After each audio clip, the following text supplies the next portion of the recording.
Yo creo que es un examen sencillito. Como siempre, en lineal tenemos primera pregunta de definiciones. Vamos a ver los distintos conceptos que nos piden definir. Algunos a lo mejor nos pueden sonar, pero vamos a ver que hay algunos que son nuevos. Hablamos primero de lo que sería el concepto de matriz idempotente y matriz nilpotente. Estamos hablando que tiene un apellido que es el de potente, es decir, estamos hablando de potencias. Y para poder calcular potencias de matrices, ¿qué necesito seguro? Tener matrices cuadradas, si no, no puedo multiplicar una matriz consigo mismo. Entonces, en la definición que vamos a dar en el apartado A, sea A una matriz cuadrada, es decir, perteneciente a nuestro conjunto M caligráfica de matrices, por ejemplo, n por n, con coeficientes en un cierto cuerpo K. ¿Vale? Por si acaso ponemos matriz cuadrada por si no ha quedado claro. Entonces, decimos que la matriz, como hay dos conceptos, ¿no? Por un lado, A es idempotente si potente de potencia, idem de igual. Lo que ocurre es que cuando calculo una potencia, es decir, cuando hago A al cuadrado, eso me da la matriz A. Claro, realmente con A al cuadrado es suficiente, porque si yo calculo A al cubo, como A al cubo es A cuadrado por A cuadrado es A, y A por A es A cuadrado, es otra vez A, es decir, realmente cualquier potencia es la matriz A. Pero la condición que necesito es que el cuadrado sea A, para que de verdad cualquier potencia sea A. ¿Vale? Y por otro lado, hablamos de matrices nilpotentes. Si nos llamamos bien con el inglés, nil significa cero. Entonces lo que estamos diciendo es que existe una cierta potencia, no sé el cuál, pero existe un cierto n perteneciente a las naturales, tal que una potencia es la matriz nula. Es decir, de modo que a elevado a n es la matriz nula, solemos ponerlo con un tita, pero aquí lo que queremos indicar es simplemente esto, matriz nula. Que puede haber matrices más o menos sencillas. Por ejemplo, ¿qué pasa si yo cojo la matriz? Hombre, si nos vamos a matrices cuadradas, hay una matriz idempotente hiper sencilla siempre. No solo en cuadradas, sino en de orden 3, de orden 4, la matriz identidad, ¿verdad? Porque es que la matriz identidad, al multiplicarla por ella misma, siempre se da la matriz identidad. Vale, podemos intentar buscar algún ejemplo un poquito más complicado. Bueno, pues mira, si cojo, por ejemplo, matrices 2x2 y cojo la matriz identidad, pero la cambio un poquito. 1 menos 1, 0, 0, por ejemplo. Claro, cuando yo calcule aquí la matriz A al cuadrado, ¿qué me va a quedar?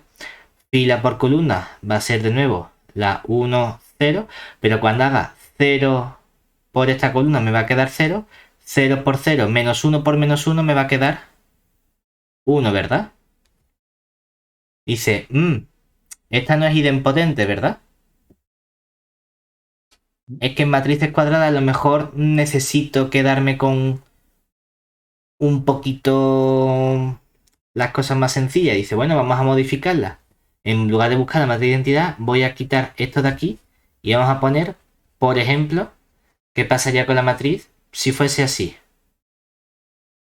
Cuando multiplico fila por columna me va a quedar un 1, fila por columna me va a quedar un 0 y la última fila son todos ceros, ¿verdad? Pues mira, esta no es la matriz de identidad, pero sí cumple que al elevarla al cuadrado, ¿quién me queda? De nuevo la matriz A, ¿verdad? Ah, pues genial. Entonces, ¿esta matriz cómo sería? Sería una matriz idempotente.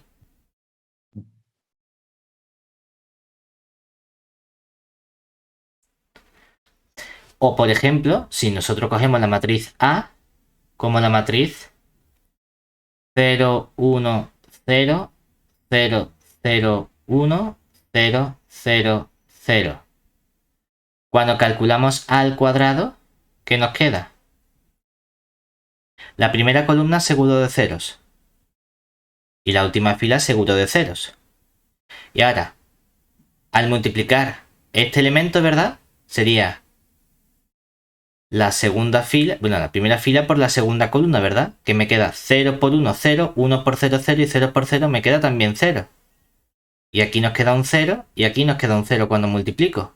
Sin embargo, cuando multiplico esta posición, que sería primera fila con tercera columna, 0 por 0, 0, 1 por 1, 1 y 0 por 0, 0. O sea que nos queda la matriz 0, 0, 1, 0, 0, 0, 0, 0, 0. No es la matriz A, ¿verdad? Ni es la matriz nula. ¿Y qué pasa cuando yo calculo la matriz A al cubo? Claro que cuando ahora esta matriz A cuadrado la multiplico por la matriz A, fila por columna, fila por columna, fila por columna, nos queda la 0, 0, 0. Y fila por columna, fila por columna, fila por columna, nos queda la 0, 0, 0. Y la última fila, que es de 0, nos queda 0, 0, 0.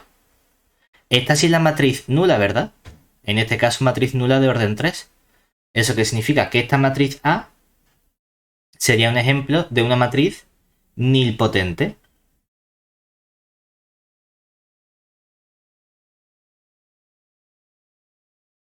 ¿De acuerdo? Seguimos. Ahora, siguiente concepto que nos piden definir, el concepto de subespacio vectorial. La definición, no la caracterización, no nos vayamos a confundir. Entonces, aquí decimos, bueno, pues sea V un cierto K espacio vectorial.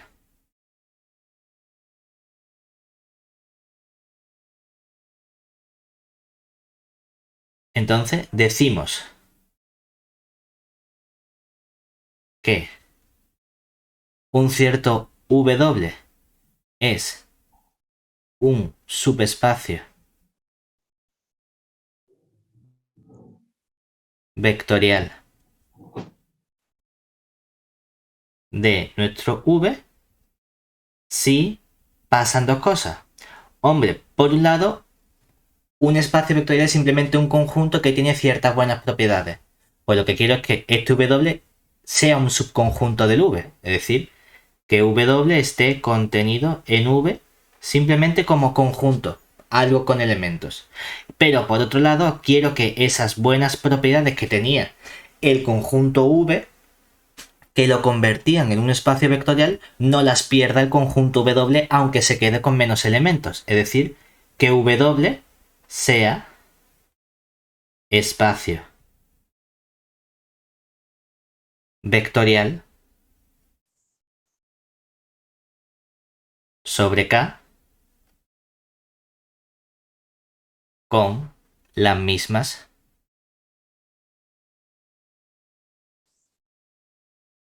operaciones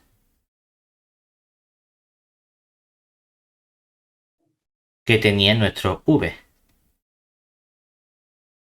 Es decir, que si yo había definido una suma en ese conjunto V y un producto por escalares en ese conjunto V, tienen que ser la misma suma y el mismo producto en el subconjunto W. No puedo cambiar ahora el modo de sumar. ¿De acuerdo? Siguiente concepto que tenemos para definir, el concepto de matriz de una aplicación lineal. Creo que esto ya nos ha salido alguna vez y lo tenemos que asociar siempre a las bases de nuestros espacios vectoriales. Entonces, no nos piden definir qué es una aplicación lineal, sino la matriz asociada que tiene.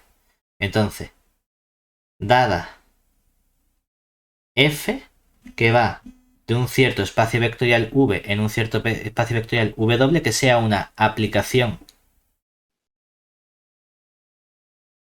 lineal con b.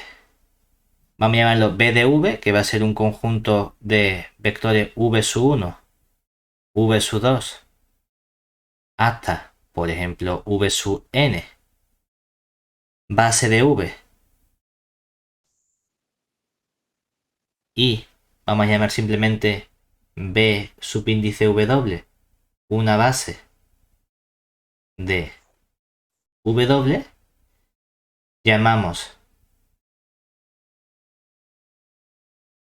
matriz de f, obviamente depende de la base, es decir, respecto de las bases B de V y B de W a la siguiente matriz. Una matriz que le ponemos la notación de M de matriz, como subíndice ponemos la primera base, luego ponemos coma la segunda base y entre paréntesis la aplicación F con la que estamos trabajando. Y se define diciendo, bueno, yo tengo aquí una serie de elementos. Lo que voy a hacer es calcular la imagen de cada elemento, es decir, voy a calcular la imagen del vector v sub 1. Voy a calcular la imagen del vector v sub 2. Y voy a calcular la imagen de cada uno de los vectores de la base que están en v. Es decir, hasta un cierto v sub n. Esto me va a dar vectores que, como f manda cosas de v en cosas de w, estos vectores están en el conjunto o espacio vectorial w.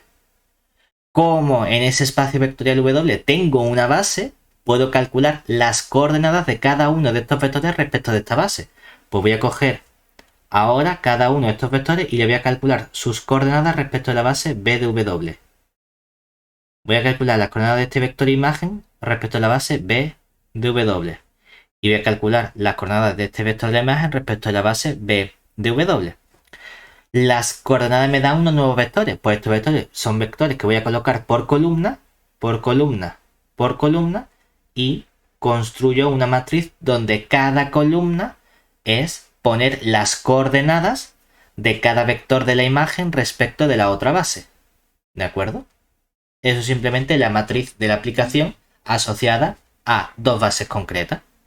¿Cambia la base? Cambia la matriz. Obviamente, si cambia la aplicación, también puede cambiar la matriz. ¿Vale?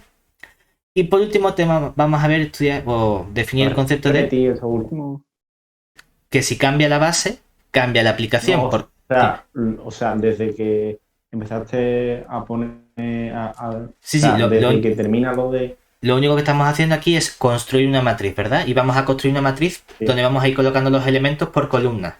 ¿Quién va a ser la primera columna? La primera columna de la matriz de F va a ser calcular la imagen del primer vector de la base de V. Como eso me da un vector de W, voy a calcular las coordenadas de ese vector respecto de la otra base y lo voy a colocar en la primera columna. Es decir, que aquí lo que tenemos son las coordenadas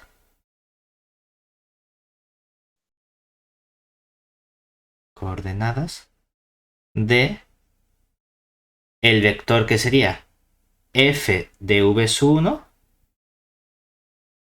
respecto de la base b de w. Y eso representa la primera columna de la matriz de F.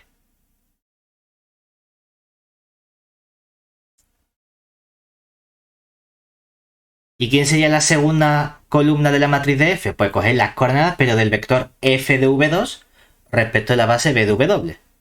¿Y quién sería la tercera columna? Coger el tercer vector de la base, calcularle la imagen y calcular sus coordenadas. Es decir, tenemos que calcular dos cosas. Imagen y luego coordenadas. Y lo que nos salga lo ponemos por columna. ¿Vale? Vale.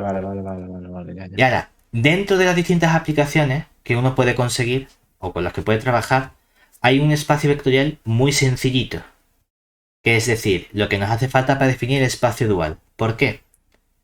Porque nosotros podemos, dentro de los distintos espacios vectoriales, coger directamente el cuerpo K como espacio vectorial. Entonces, dado V que sea un K espacio vectorial, las aplicaciones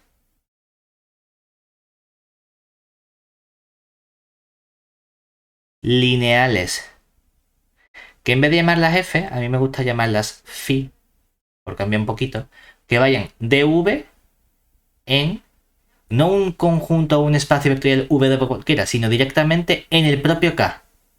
Claro, no hay un espacio vectorial más sencillo sobre un cuerpo K que el propio cuerpo K. ¿De acuerdo? Entonces, si como espacio vectorial W directamente cojo K, estas aplicaciones lineales, que podríamos llamarlo simplemente aplicaciones lineales, pues van a recibir un nombre especial. Y ese nombre es el de forma lineal. Es decir, se llaman formas lineales. Simplemente porque si te digo, coge una aplicación lineal, tú dices, bueno, vale, pero ¿de dónde a dónde va? No lo sé, te lo tengo que decir. Pero si te digo, tienes este espacio vectorial y toma una forma lineal, tú dices, automáticamente sé que va en el cuerpo correspondiente. No en otro espacio vectorial W que me tienen que decir, sino que sé a dónde llega. Bueno, pues con estas formas lineales, que son aplicaciones de V en K, definimos el concepto del espacio dual. Entonces, definimos... ¿Puedes repetir por qué has puesto K? Porque esto es un espacio vectorial en concreto. Igual que yo puedo tener una aplicación lineal, ¿verdad? Como antes, que vaya de un V espacio vectorial en un W espacio vectorial, ¿verdad? En lugar de coger un espacio vectorial W cualquiera, voy a coger directamente el cuerpo K. Con su correspondiente suma y producto por escalares, que es la suma de los números y el producto de los propios números. Y lo que vamos a hacer es definir el concepto del dual del espacio vectorial. Es decir, definimos el dual que lo notamos mediante una V y le ponemos un asterisco. Aunque aquí depende, porque hay gente que le pone una prima, hay gente que le pone asterisco. A mí me gusta más el asterisco. Pero definimos el dual de V como este V asterisco, que también muchas veces lo vamos a representar del siguiente modo. La definición es coger, bueno, pues vamos a coger simplemente todas las phi que vayan de V en K, tales que phi es una forma lineal. Es decir, que el dual de un espacio vectorial es coger todas las aplicaciones que vayan de ese espacio vectorial en el cuerpo K, que sean aplicaciones lineales. Y a todo ese conjunto de todas las aplicaciones lo llamo dual. ¿De acuerdo? Como estoy trabajando con aplicaciones, hay una notación que estamos acostumbrados que llamar L de aplicación lineal y poner paréntesis V, K. Es decir, oye, también estamos acostumbrados a decir L de lineal, V donde empieza, K donde termina. Pues son todas las aplicaciones lineales que van de V en K. Simplemente. ¿De acuerdo? Y eso se llama dual del espacio vectorial. Venga, ya tenemos todas nuestras definiciones, nuestros dos puntos. Vamos ahora a ver siguiente ejercicio. Primer ejercicio, un ejercicio teórico en el que nos piden probar que si A y B son dos matrices de orden n, entonces el determinante de la matriz A por B coincide con el producto de los determinantes. ¿Vale? Entonces, vamos a probar esta igualdad y para eso vamos a distinguir dos casos. Vamos a ver qué ocurre cuando tengo matrices singulares, que recordemos que teníamos dos conceptos, que A sea singular, lo que significa por definición es que el determinante de esa matriz es 0. Mientras que también lo llamamos A regular, o a veces se llama simplemente invertible, cuando el determinante de nuestra matriz es distinto de 0. Vamos a estudiar dos casos, es decir, veamos qué ocurre en función de nuestras matrices A y B, es decir, de A y B, que van a ser matrices cuadradas, es decir, pertenecientes a n por n, con coeficientes en un cierto cuerpo K. Primer caso, ¿qué pasa si la matriz A es singular o si la matriz B fuese singular? Yo quiero demostrar esta igualdad, ¿verdad? Entonces, seguro, ¿qué es lo que tenemos? Pues seguro tenemos que el determinante de A por el determinante de B, ¿cuánto vale? Si A es la matriz singular, eso significa que su determinante es 0, ¿verdad? Entonces 0 por lo que sea va a salir 0. O si fuese la B la que es singular, el determinante de B que sale 0, por lo que sea la de A, vale 0. Es que si las dos son singulares, entonces 0 por 0, bueno, da igual, pero con que alguna de las dos lo sea, entonces este producto sale 0, ¿verdad? ¿Cuál es mi objetivo entonces? Probar que el determinante de la matriz A por B también vale 0. Eso es lo que yo quiero probar ahora.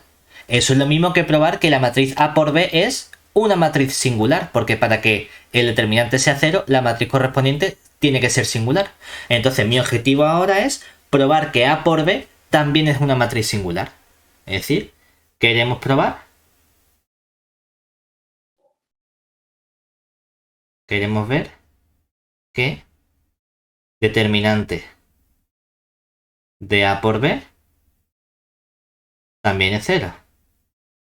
Claro, pero nosotros ¿qué sabemos? Sabemos cómo estudiar el rango del producto de las matrices. Y lo que tenemos es que, hombre, cuando yo cojo el rango del producto de la matriz A por la matriz B, como esto yo lo puedo interpretar o bien al multiplicar por la izquierda hacer combinaciones de las filas o al multiplicar por la derecha hacer operaciones, combinaciones sobre las columnas, que lo que estoy haciendo es modificar el rango o bien de la matriz A o de la matriz B. Es decir, que como mucho voy a tener el mínimo entre el rango que tuviese la matriz A o el rango que tuviese la matriz B. Si interpreto que estoy haciendo operaciones sobre las filas de B, como mucho puedo tener el rango de B. Si interpreto que estoy haciendo operaciones sobre las columnas de A, como mucho puedo tener el rango de A. Pues tengo que tener el mínimo entre estos dos rangos, ¿de acuerdo? Ya te dice, vale, pero si la matriz A fuese singular, ¿cuánto valdría su rango? No podría valer n, ¿verdad? Porque el único modo de que una matriz cuadrada tenga rango máximo es que su determinante sea no nulo. Entonces, es que puede ser que la A sea singular y la B no lo sea, ¿vale? Pero como es el mínimo y no el máximo, por lo menos si A fuese singular, el rango de A va a ser menor que n, ¿verdad? O no, o a lo mejor la B es la que es singular, pero entonces el rango de B va a ser menor que n. En cualquier de los dos casos, o el rango de A o el rango de B es un número menor estricto que n, ¿cierto? Entonces el mínimo es siempre menor que cualquiera de sus posibles valores. Por lo tanto, esto tiene que ser menor estricto también que la n. Ahí dice, bueno, pero si el rango de la matriz A por B es menor estricto que n, ¿qué pasa entonces con el determinante de A por B? ¿Que cuánto vale el determinante de esta matriz si no tiene rango máximo? Si no tiene rango máximo, el determinante tiene que valer justamente 0, ¿verdad? Y aquí ya lo tenemos, porque si el determinante de A por B es 0 y el determinante de A por el determinante de B es 0, es que efectivamente determinante de A por determinante de B coincide con el determinante de A por B, ¿cierto? Pero nos falta el otro caso. Dime. ¿Puedes repetir cuando has querido lo de rango?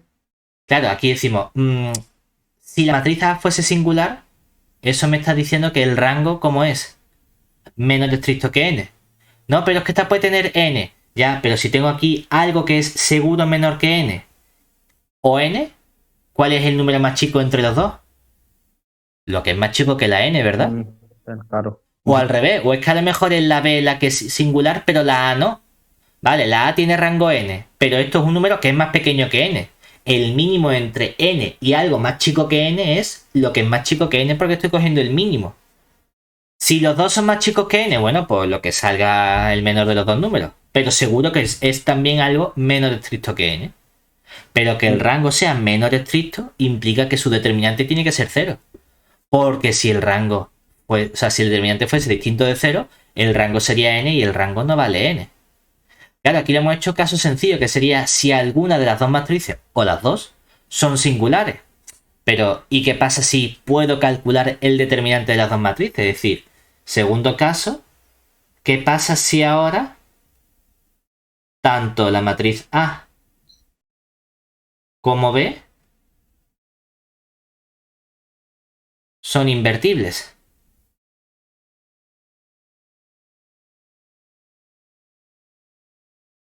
Bueno, lo que yo sé es que yo puedo hacer operaciones elementales sobre las matrices, de suma de columnas, suma de filas, intercambio, etc.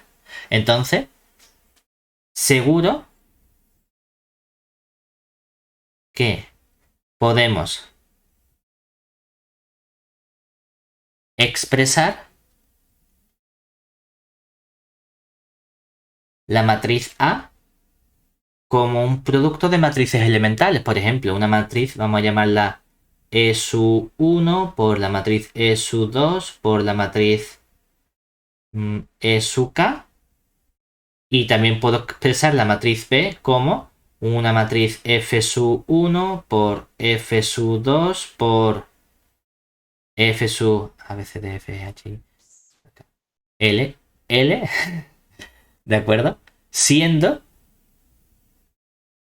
todas las E sub I con I igual a 1, 2 hasta K y las F sub J con J que va desde 1, 2 hasta L, matrices elementales. Que recordemos que las matrices elementales son de tres tipos, o bien suma de columnas, o bien intercambio, o bien producto por un escalar, ¿de acuerdo? Entonces decimos, bueno, quien dice columnas dice filas. Y decimos, vale, pues lo que vamos a hacer ahora es aplicar las propiedades que sí conocemos sobre los determinantes al producto de matrices elementales. Y es que nosotros sabemos que este producto o esta descomposición es cierta cuando las matrices son matrices elementales. Entonces, yo quiero estudiar qué ocurre con el determinante de la matriz A por la matriz B. Yo sé que esto es simplemente el determinante de sustituir la matriz A por el producto de sus matrices elementales, que sería E sub 1 por E sub 2 por llego hasta el E sub K y multiplico por la matriz F sub 1 por la matriz F sub 2 por la matriz hasta la matriz F sub L. Pero ahora lo que nosotros sabemos es que esta igualdad que aparece aquí de determinantes, el producto de los determinantes, es cierta para matrices elementales. Entonces, como son matrices elementales y como es cierto para matrices elementales, ¿qué tenemos nosotros? Tenemos que esto lo puedo descomponer como el determinante de la matriz E sub 1 por el determinante de la matriz E sub 2 por, sigo hasta el determinante de la matriz E sub K y multiplico ahora por el determinante de la matriz F sub 1 hasta que sigo multiplicando y llego al determinante de la matriz F sub L. Pues dice, bueno, yo sé que este producto de matrices, como son matrices elementales, el determinante del producto de matrices elementales es el producto de los determinantes de cada una de esas matrices elementales. Vale, pero ahora en vez de agrupar todas las matrices, voy a agrupar únicamente estas matrices de aquí, ¿verdad? Porque si me fijo únicamente en las matrices E, ¿qué ocurre? ¿O qué puedo afirmar? Que como son matrices elementales, esto se convierte en el determinante de ¿quién? De coger la matriz E sub 1, multiplicar por la matriz E sub 2, multiplicar hasta que multiplico por la matriz E sub K. Y voy a parar ahí. Y por otro lado, si agrupo todas estas matrices elementales que tengo aquí a la derecha, las Fs, aquí me queda el determinante de ¿quién? De coger la matriz F sub 1, multiplicarlo por la matriz elemental F sub 2 y seguir con el producto hasta que llego a la matriz elemental F sub L. Pero resulta que a mí esto me suena de algo, porque ¿quién es la matriz resultante de multiplicar E sub 1 por E sub 2 por E sub K? Nos quedaba justamente el determinante de ¿qué matriz? De la matriz A, que es la matriz E1 por E2 por EK. Mientras que por otro lado, ¿qué nos quedaba? ¿Quién era el resultado de multiplicar la matriz F1 por la matriz F2 por la matriz elemental FL? Lo que llamamos nosotros matriz B. O sea que aquí nos queda el determinante pero de la matriz B. O sea que de nuevo, también si las matrices son invertibles, hemos llegado a que el determinante de A por B coincide justamente con el determinante de A por el determinante de B. Que era lo que queríamos demostrar. Y hemos usado dos cosas intermedias. Las dos herramientas intermedias han sido que toda matriz de rango máximo se puede expresar como un producto de matrices elementales y que el determinante del producto de matrices elementales es el producto de los determinantes. Es decir, que esta propiedad es cierta para A y B matrices elementales, pero cuando son A y B matrices de orden n tenemos que probarlo desglosándolo de este modo. ¿Y cómo sé yo que A y B son matrices elementales? No, yo no sé que A y B son matrices elementales, pero yo sé que A, como tiene rango máximo por ser invertible, la puedo descomponer como un cierto producto de matrices elementales. Eso seguro. Vale. Claro, si directamente tu matriz A fuese una matriz elemental, dices, oye, pues ya es cierto, ¿vale? Pues sí, claro. Pero es que a lo mejor no lo es. Pero sí que se puede descomponer como un producto finito de matrices elementales. Y lo mismo ocurre con la B. Y como las dos se pueden descomponer como un producto de matrices elementales y el resultado que me piden probar sí que sabemos que es cierto para matrices elementales, solo tengo que desglosarlo en el producto de todas y luego agrupar los que me interesan. ¿Vale? Vale. Venga, vamos al día ahora. Ahora, ¿qué nos piden? Nos dan aquí, ejercicio. Ya empezamos con ejercicio con cuentecita. Solo vale 1,5 puntos, o sea que debería ser sencillote. Me dan en K4 de X. Es el espacio vectorial de los polinomios de grado menor o igual que 4 con coeficientes en K. Es decir, aquí tenemos... ¿Quién es nuestro espacio K4 de X? Pues tenemos que el espacio K subíndice 4 corchete X se define como el conjunto de todos los polinomios, vamos a llamarlo P de X, que son polinomios de grado menor o igual que 4, es decir, de la forma un cierto coeficiente A sub 0 más A sub 1 por X más A sub 2 por X al cuadrado más A sub 3 por X al cubo más A sub 4 por X a la cuarta, donde tanto A0 como A1 como A2 como A3 como A4 son coeficientes que están en nuestro cuerpo K. ¿Vale? Que no sabemos quién es K, el cuerpo que sea, que normalmente estamos acostumbrados a que sea R, a que sea C, a que sea los racionales, algunos de estos cuerpos que nosotros solemos trabajar. Y ahí nos piden determinar, primero, una base que no contenga polinomios de grado 1 y grado 3. Hay un modo relativamente sencillo de obtener esa base que no contenga polinomios de grado 1 y grado 3, que es jugar primero con la base canónica. ¿Por qué? Porque nosotros conocemos seguro una base trivial del espacio vectorial, que es la base canónica. La pregunta es, ¿qué aspecto tiene la base canónica en este conjunto de polinomios? Si nos fijamos en el apartado A, recordemos, o observemos, depende, recordemos que la base canónica de K4 de X es, vamos a llamarla C, de base canónica. Si nos fijamos, ¿a quién multiplica cada uno de estos elementos? El A sub 0, ¿a quién lo está multiplicando? No aparece nada, pero está multiplicando a un 1, ¿verdad? que un polinomio, un 1 es un polinomio. Muy tonto, pero es un polinomio, ¿verdad? Es el polinomio de grado constante. Y el término a su 1, ¿a quién multiplica? Al x, ¿verdad? Y el a su 2 al x cuadrado. Y el a su 3 al x al cubo. Y el a su 4 al x a la cuarta.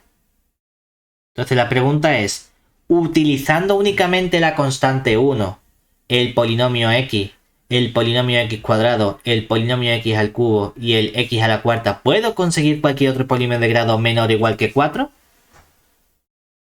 Claro, ¿verdad? Simplemente algo por 1 me da el a su 0, algo que es el a su 1 por x, algo que es el a su 2 por x cuadrado, algo por el x al cubo que es el a su 3 y algo por x a la cuarta que es el a su 4, ¿verdad?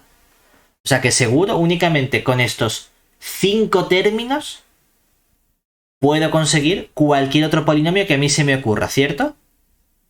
O sea que seguro esto es una base, y la base canónica porque es la base más sencilla en la que únicamente estoy cogiendo un elemento, por así decirlo, de cada grado, ¿verdad?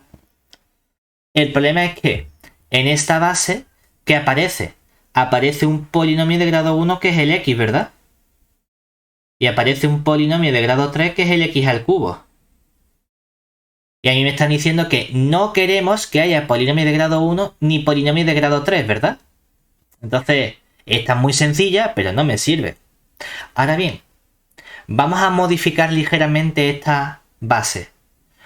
Lo que yo puedo hacer es, siempre que yo tengo un conjunto que sea una base, a cada vector o a cada elemento de esa base puedo sumarle cualquier combinación lineal de los otros vectores o de los otros elementos de la base.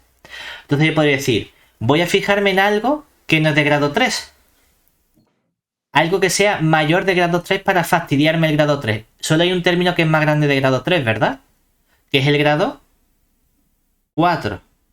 Bueno, pues vamos a modificar ligeramente sumándole al elemento que no me interesa, que es este, y al elemento que no me interesa, que es este. Con eso es suficiente. Yo podría sumárselo a todos, pero solo quiero que no haya elementos de grado 1 ni de grado 3. Entonces puedo definir una nueva base, vamos a llamarla B, de nuestro espacio de polinomios k sub 4 de x, que va a ser el elemento de la base 1. ¿Me da algún problema? Ninguno. Es un elemento de grado 0, no me han dicho que no haya polinomio de grado 0. Pero en lugar de coger el x, voy a coger el elemento x más x a la cuarta. El x cuadrado no me da problema, lo dejo como x cuadrado. El x cubo sí, porque me han dicho que no quiero que haya algo de grado 3. Pues voy a coger x al cubo más x a la cuarta. Y por último, dejo el x a la cuarta que no me daba problema. Entonces, este conjunto es una base de k4 de x. Y además, si nos fijamos, todos los elementos, este tiene grado 0, el segundo tiene grado 4, el tercero tiene grado 2, el tercero tiene grado 4 y el último tiene grado 4. No hay ninguno que tenga grado 1 ni ninguno que tenga grado 3, ¿verdad? Entonces, tenemos ya lo que nos habían pedido. Es decir, una base de k4 de x sin polinomios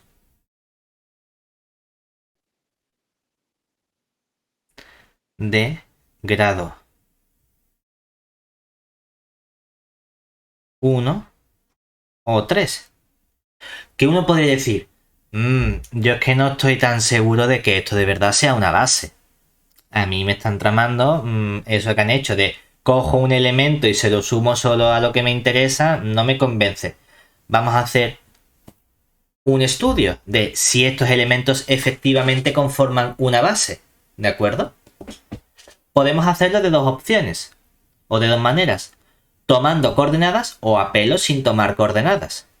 ¿Qué ocurre si tomo coordenadas? Que si tomo coordenadas voy a tomar coordenadas respecto de la base sencilla. Lo que sí sé que es una base. ¿Qué es lo que sí sé que es una base? La base C, que es la base canónica, ¿cierto? Entonces, si tomamos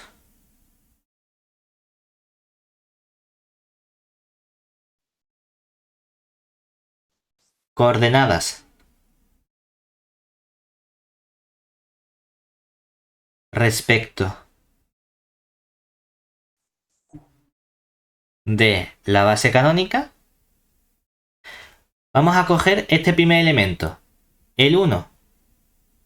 Claro, el 1 sería 1 por 1, 0 por x, 0 por x cuadrado, 0 por x cubo y 0 por x a la cuarta, ¿verdad? ¿Y quién sería luego el x cuarta? Sería 0 por 1, 1 por x, 0 por x cuadrado, 0 por x cubo y 1 por x cuarta. Y luego vendría el x al cuadrado, que el x al cuadrado sería 0 por x, 0, o sea, 0 por 1, 0 por x, 1 por x al cuadrado, 0 por x cubo y 0 por x cuarta. Y luego vendría el x al cubo más x a la cuarta, que sería 0 por la x, 0 por 1, 0 por la x, 0 por x cuadrado, 1 por x al cubo y 1 por x a la cuarta.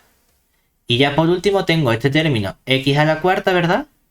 Que sería 0 por 1, 0 por x, 0 por x cuadrado, 0 por x al cubo y 1 por x a la cuarta.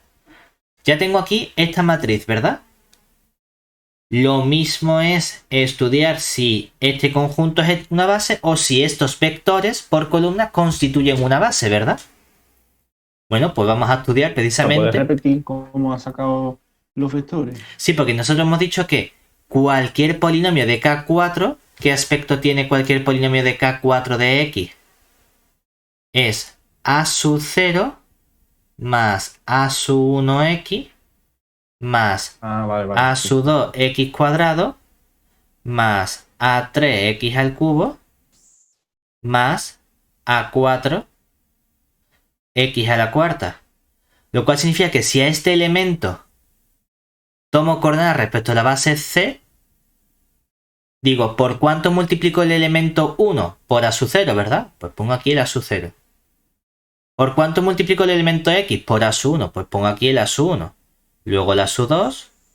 Luego el A sub 3. Y por último el A sub 4.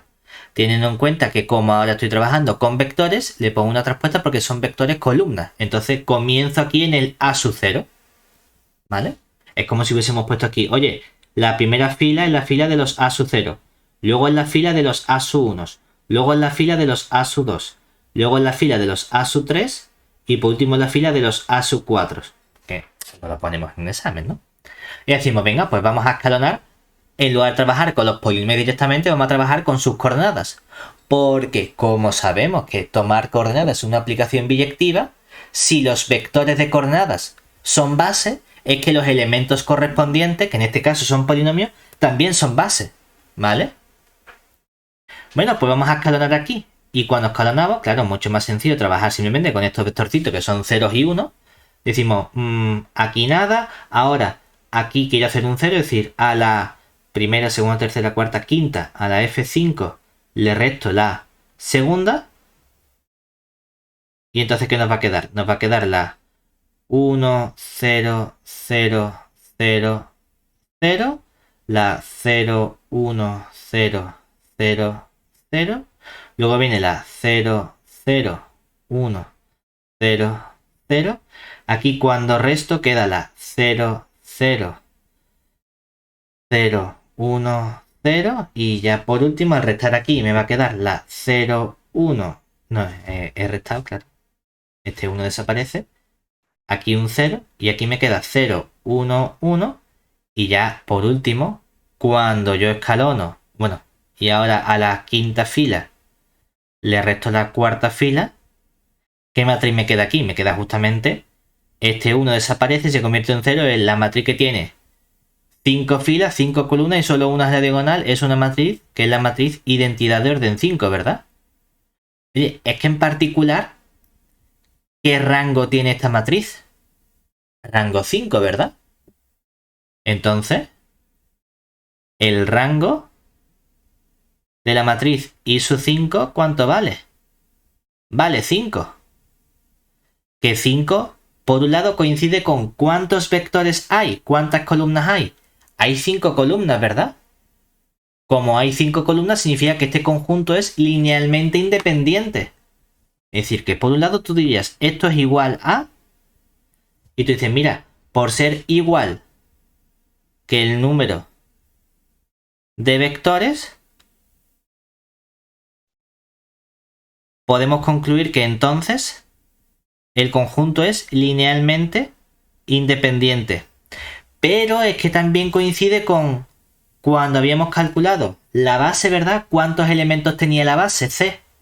La base canónica tenía el 1, la X, el cuadrado, el cubo y la cuarta. 5 elementos. ¿Eso qué significa? Que la dimensión del espacio vectorial, ¿cuánto vale? Tantos elementos como tenga la base, ¿verdad? O sea que coincide con la dimensión del espacio vectorial K4 de X. Pero eso implica... ¿Cómo? La dimensión de un espacio vectorial es el número de elementos que tiene la base. Hemos encontrado una base, la canónica, de nuestro espacio de polinomios de grado menor o igual que 4, ¿verdad? ¿Y cuántos elementos tiene esta base C? 5 elementos, lo cual significa que la dimensión de este espacio vectorial de polinomios de grado menor o igual que 4 es 5, porque hay 5 elementos en la base canónica. De hecho, cualquier otra base va a tener siempre la misma cantidad de elementos. Esta base que yo me he construido, ¿cuántos elementos tiene? 1, 2, 3, 4, 5. Lo importante es que cuando cojo un conjunto de elementos, de vectores, que coincide con la dimensión de tu espacio, eso significa que nuestro conjunto es un sistema de generadores. Y efectivamente, cuando tenemos un conjunto que es linealmente independiente y que genera tu espacio vectorial, ¿cómo se llama ese conjunto? Se llama base. O sea que efectivamente, eso que nosotros hemos dicho tan alegremente, no, simplemente súmale el x a la cuarta al x y al x al cubo y de verdad sigues teniendo una base, es cierto. Porque este conjunto que tenemos aquí, esta b de k4 de x que hemos dicho simplemente al segundo y al tercero le sumo el x a la cuarta, de verdad sigue siendo una base. ¿De acuerdo? ¿Puedes repetir lo último que has dicho, cuando has hablado del sistema generador? Simplemente que cuando me interesa trabajar con las coordenadas, porque cuando el rango, hablando de vectores con las coordenadas, coincide con el número de vectores que yo he elegido o que tengo en el conjunto, ese conjunto es linealmente independiente. Mientras que si el rango de la matriz de vectores coincide con la dimensión del espacio vectorial en el que estoy trabajando, ese conjunto de vectores que tengo es un conjunto que es un sistema de generadores del espacio vectorial. Si se tienen las dos cosas, que tu conjunto sea linealmente independiente y sistema de generador del espacio vectorial, entonces lo llamo base simplemente. Entonces aquí hemos dicho, hemos cogido, en lugar de los polinomios, que no me gusta trabajar con los polinomios, voy a convertirlo en los vectores de coordenadas. Guay porque son vectores. Y entonces sé que este conjunto de los 5 vectores será un conjunto linealmente independiente si cuando coja esta matriz y la escalone tenga rango 5. Pero además, este conjunto de 5 vectores será un sistema de generadores si coincide con la dimensión del espacio en el que estoy, que es 5. Ah, es que resulta que también sale 5. Pues como 5 es igual al número de vectores linealmente independiente y 5 es igual a dimensión del espacio, el sistema de generadores linealmente independiente más sistema de generadores es base. Lo cual significa que esto que hemos dicho simplemente decir suma x cuarta y ya está, efectivamente es así. Que no hace falta que hagas esta comprobación, ¿sabes? Vale. ¿Y tú sabes que la dimensión coincide por la base canónica? Exactamente. Vale. Porque la dimensión del espacio vectorial va a ser el número de elementos que tenga cualquier base. Todas las bases tienen el mismo número de elementos. No puedes encontrar una base de 3 y otra de 4 del mismo espacio vectorial. Algo has hecho mal. Vale. Y ahora, nos piden trabajar o calcular, dado un subespacio vectorial, que es este subespacio vectorial de aquí, obtener el subespacio suplementario. Y vamos a hacer lo de siempre. No quiero trabajar directamente con el conjunto de polinomios, sino voy a hacer las cuentas en vectores obtengo la información y luego deshago el cambio y vuelvo a polinomios. Entonces, en el apartado B, si tomamos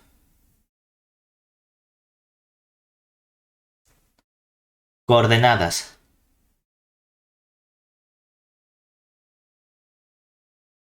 respecto de la base canónica C, tenemos el subespacio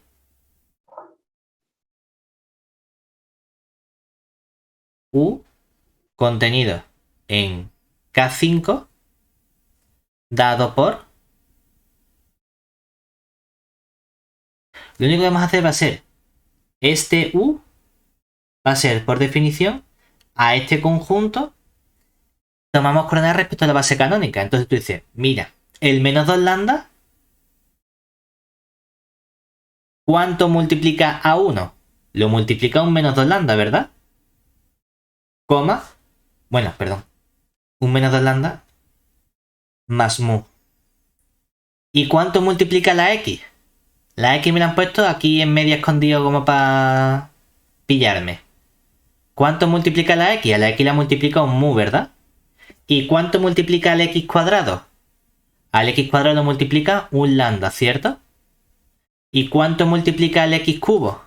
Al X cubo lo multiplica un mu también. Y al X a la cuarta, que no se me olvide, no hay X a la cuarta. Ah, pues lo multiplica un 0, ¿cierto?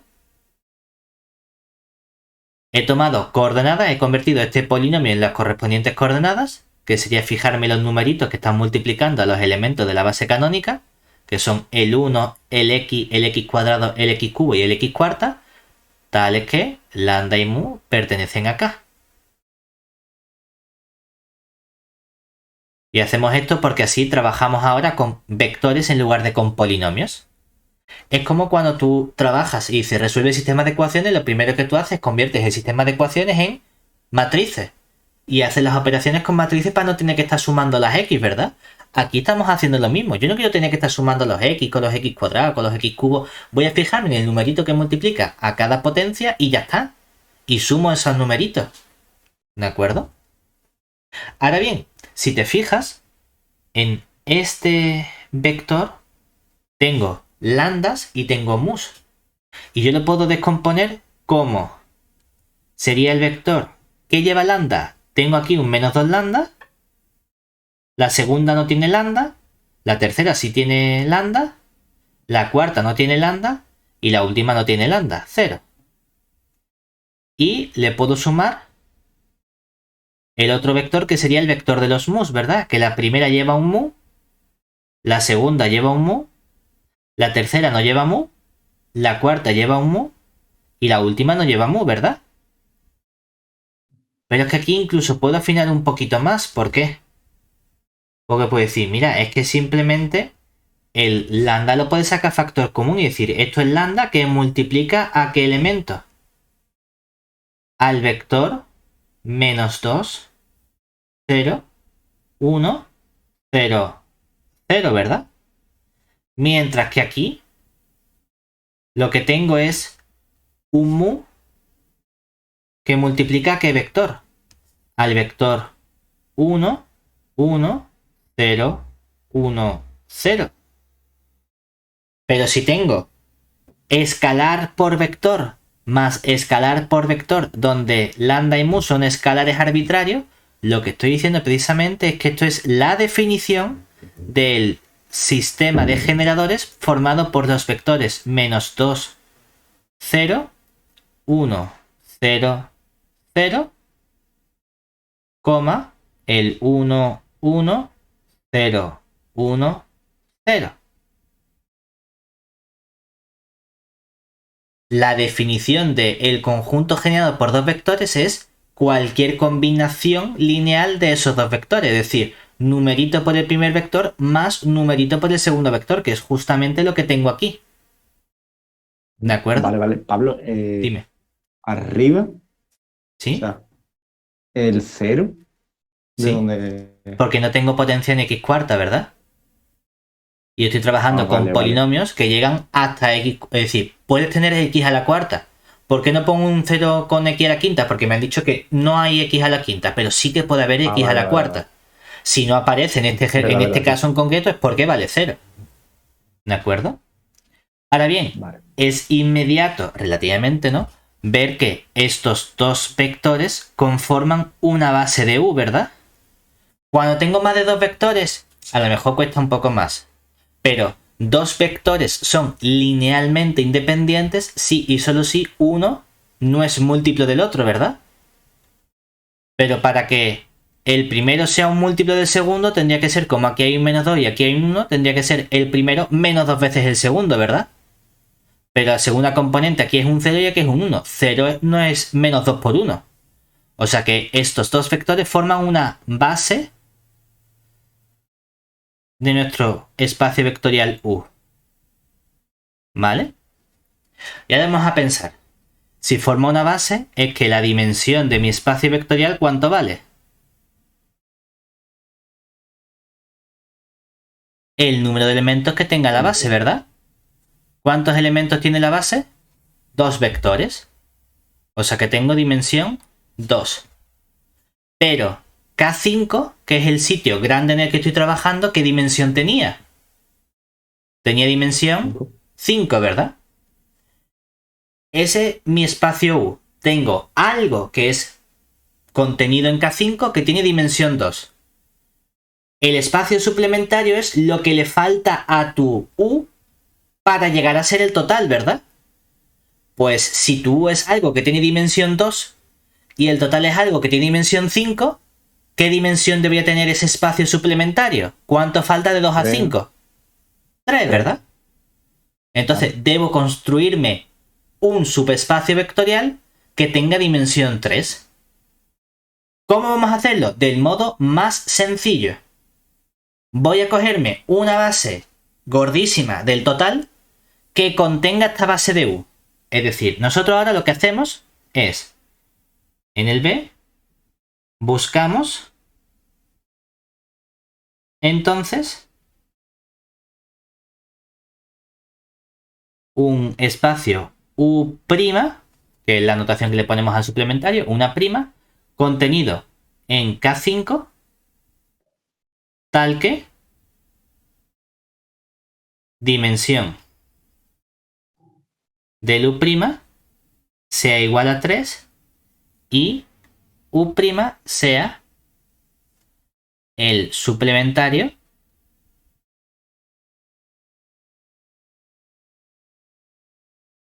de U. ¿Vale? Para ello, el método estándar es: cógete una base de U. ¿Conozco una base de U? Sí, conozco una base de U, ¿verdad? Es decir, cojo la base de U, rayita vertical, y meto aquí todos los vectores de una base que tenga K5. ¿Qué base? La más sencilla que se te ocurra. ¿Cuál solemos coger? La base canónica. Como podríamos coger cualquier otra base, ¿de acuerdo? Entonces dice, mira, ¿cuál es mi base de U? Es que la base de U estaba formada por estos dos vectores, ¿verdad? Era el menos 2, 0, 1, 0, 0, y luego venía el 1, 1, 1, 1, 0, 1, 0. Y ahora ampliamos con algo que yo sepa que es una base del total. La base más sencilla de K5 es la base canónica. ¿Y cuál es la base canónica? La formada por la matriz identidad, ¿verdad? Es decir, que el primer vector de la base canónica es el vector 1, 0, 0, 0, 0. Y el segundo vector es el 0, 1, 0, 0, 0. Y el tercer vector es el 0, 0, 1, 0, 0. El cuarto vector es el 0, 0, 0, 1, 0. Y el quinto vector es el 0, 0, 0, 0, 1. Vamos a recordar por qué hacemos este proceso. Esto que tengo aquí, la que está a la derecha de la raya vertical, la matriz de identidad, es una base de ¿quién? De K5, ¿verdad?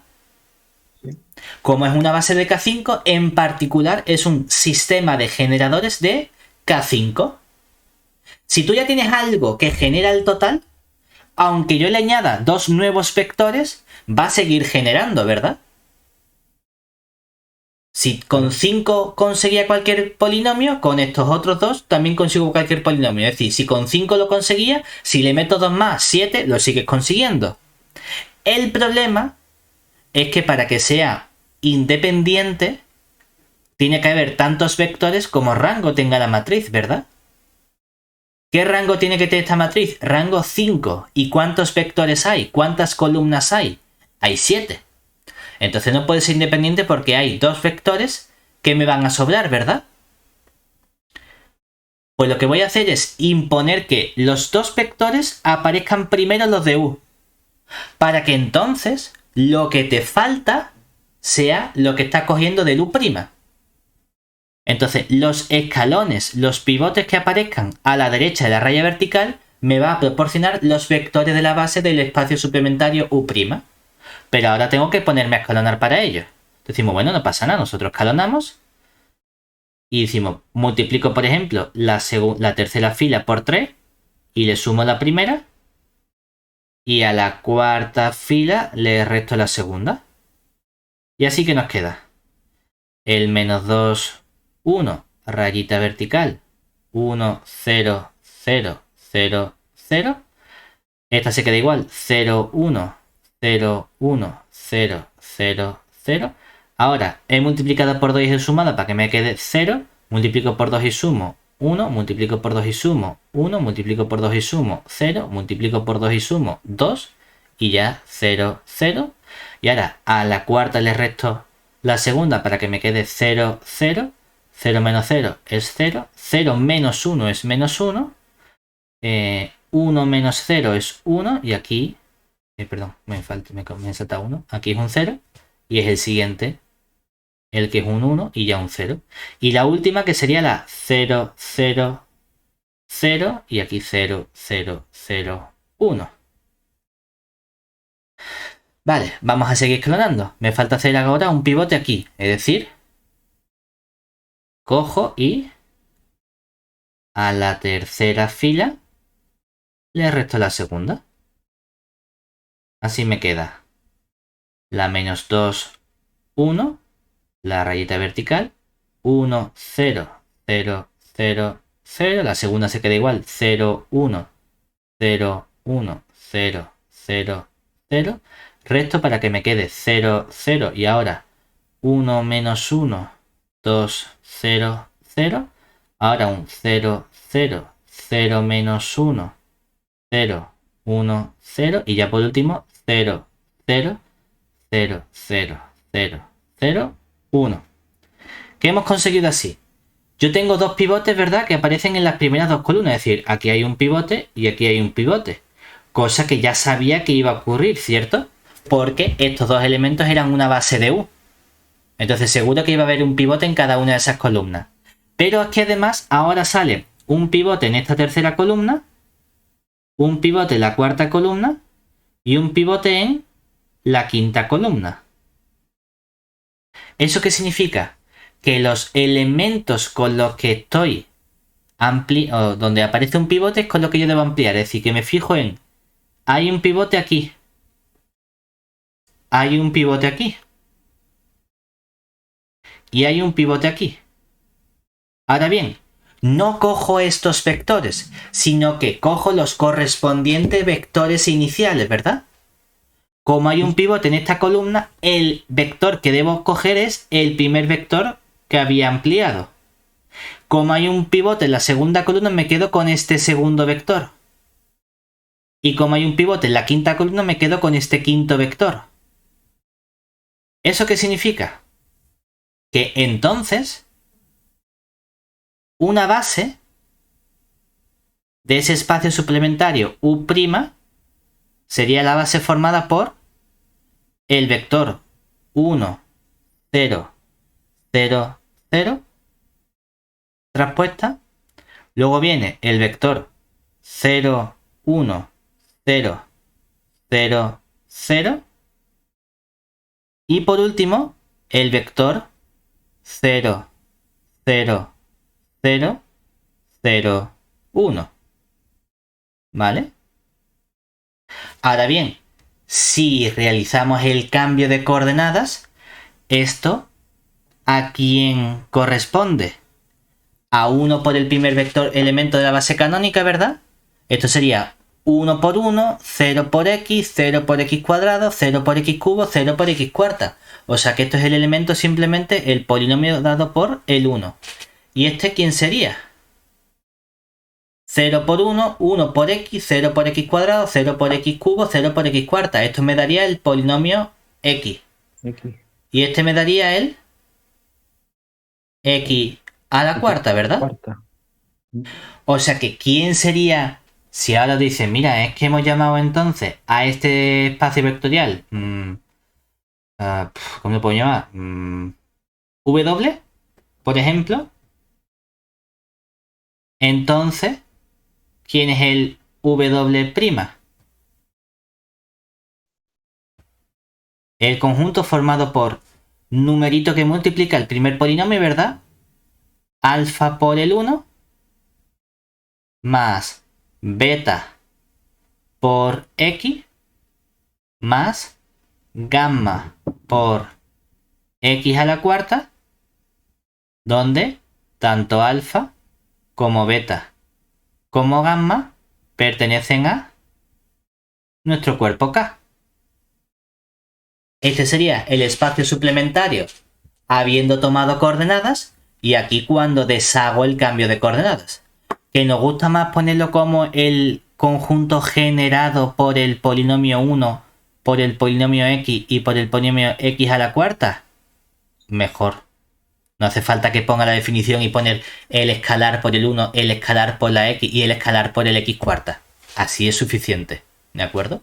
Pero como lo habían puesto así, pues lo ponemos nosotros igual. ¿Vale? ¿Todo bien hasta ahí? Vale. ¿O hay alguna duda? Pero a ver, o sea, pero tú estabas buscando U', ¿no? No, yo estoy buscando, me piden el espacio suplementario del subespacio de polinomios, ¿verdad?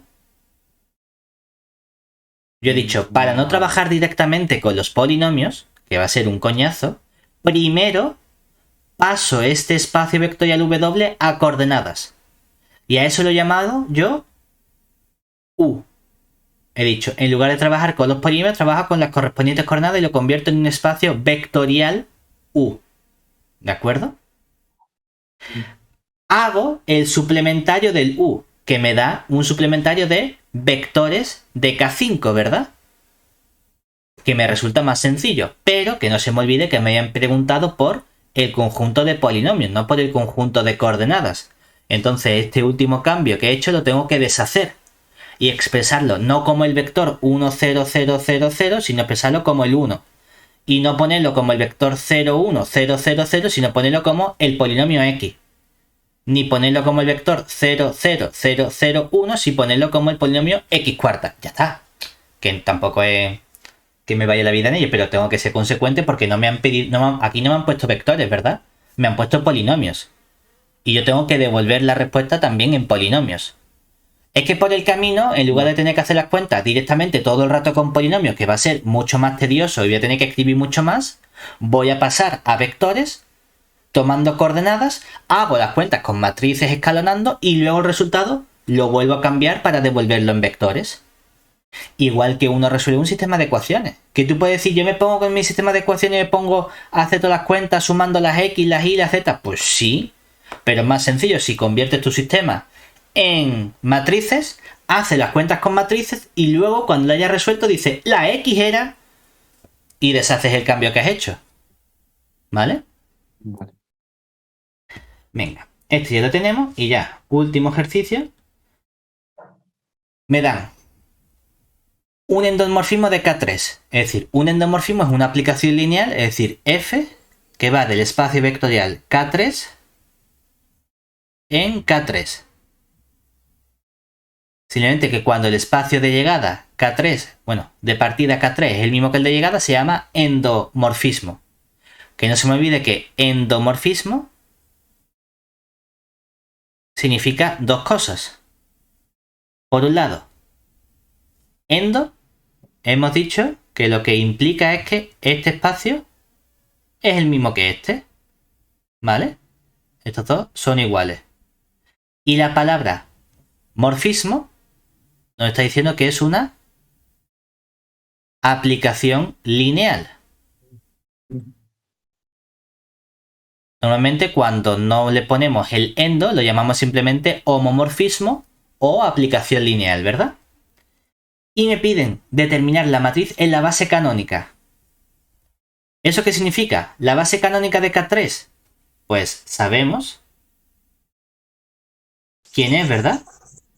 Sabemos que la base canónica